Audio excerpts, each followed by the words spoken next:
Hi friends, voice recipe ఛానల్కి స్వాగతం. మనం తీసుకునే ఆహారం మన ఆరోగ్యం మీద కీలకమైన ప్రభావాన్ని చూపుతుంది. ఈ చలికాలంలో ఎన్నో రకాల సమస్యలు వస్తూ ఉంటాయి. ఆ సమస్యలను తగ్గించుకోవటానికి కరివేపాకు చాలా బాగా సహాయపడుతుంది. చలికాలంలో రక్తపోటు సమస్యతో బాధపడేవారు కొంచెం జాగ్రత్తగా ఉండాలి. రక్తపోటు సమస్య వచ్చినప్పుడు ఖచ్చితంగా డాక్టర్ని సంప్రదించి మందులను వాడాలి. అలా మందులను వాడుతూ ఇలా ఇప్పుడు చెప్పే ఆహారాలను తీసుకుంటే రక్తపోటు నియంత్రణలో ఉంటుంది. రక్తపోటు నియంత్రణలో ఉంచటానికి కరివేపాకు చాలా బాగా సహాయపడుతుంది. ప్రతిరోజు ఉదయం పరగడుపున 4 లేదా 5 కరివేపాకు ఆకులను శుభ్రంగా కడిగి నమలవచ్చు. లేదంటే ఆ ఆకులను నీటిలో వేసి మరిగించి ఆ నీటిని వడగట్టి తాగవచ్చు.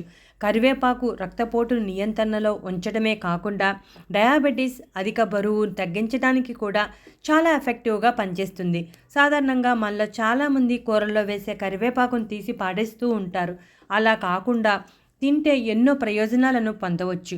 రక్తపోటు అనేది సైలెంట్ కిల్లర్ కాబట్టి మనం చాలా జాగ్రత్తగా ఉండాలి. కరివేపాకు రక్తపోటును నియంత్రించడానికి చాలా బాగా సహాయపడుతుంది. అయితే ఈ విషయం మనలో చాలామందికి తెలియదు. కరివేపాకులో ఫ్లవనాయిడ్స్, పాలిఫెనాల్స్ వంటి యాంటీ ఆక్సిడెంట్స్ సమృద్ధిగా ఉండటం వలన ఆక్సీకరణ ఒత్తిడిని తగ్గించడానికి సహాయపడుతుంది. ఈ ఆక్సీకరణ ఒత్తిడి కారణంగా రక్తనాళాల నష్టం, మంట కలుగుతుంది.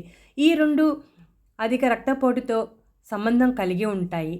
అందువలన కరివేపాకు తీసుకోవడం వలన దానిలో ఉండే యాంటీ ఆక్సిడెంట్ లక్షణాలు ఈ సమస్యలను తగ్గిస్తాయి. అంతేకాకుండా కరివేపాకులో పొటాషియం చాలా సమృద్ధిగా ఉంటుంది. ఇది అధిక రక్తపోటును నియంత్రించడానికి చాలా బాగా సహాయపడుతుంది. ఈ పొటాషియం సోడియం ప్రభావాలను తగ్గించడానికి సహాయపడుతుంది. పొటాషియం సమృద్ధిగా ఉండే కరివేపాకును తినడం వలన శరీరంలో ఎలక్ట్రోలైట్లు సమతుల్యంగా ఉండి రక్తపోటు నియంత్రణలో సహాయపడతాయి. అలాగే యాంటీ ఇన్ఫ్లమేటరీ లక్షణాలు సమృద్ధిగా ఉండటం వలన రక్తనాళాలలో మంటను తగ్గించడానికి, వాటి పనితీరు మెరుగుపరచడానికి సహాయపడుతుంది. కరివేపాకులో ఉండే కొన్ని సమ్మేళనాలు రక్తపోటును తగ్గించడానికి సహాయపడతాయి.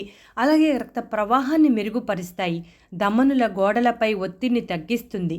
దాంతో రక్తపోటు నియంత్రణలో ఉంటుంది.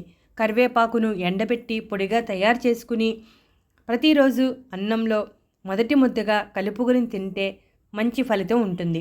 ఉదయం పరగడుపున అయినా తీసుకోవచ్చు, లేదంటే మధ్యాహ్నం భోజన సమయంలోనైనా తీసుకోవచ్చు.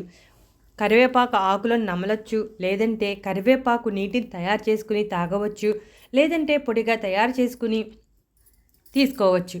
కరివేపాకుని ఏ రూపంలో తీసుకున్నా కరివేపాకులో ఉన్న ప్రయోజనాలను పొందవచ్చు. అధిక బరువు సమస్య, డయాబెటీస్ అనేవి కూడా ఈ రోజుల్లో చాలా చిన్న వయసులోనే వచ్చేస్తున్నాయి.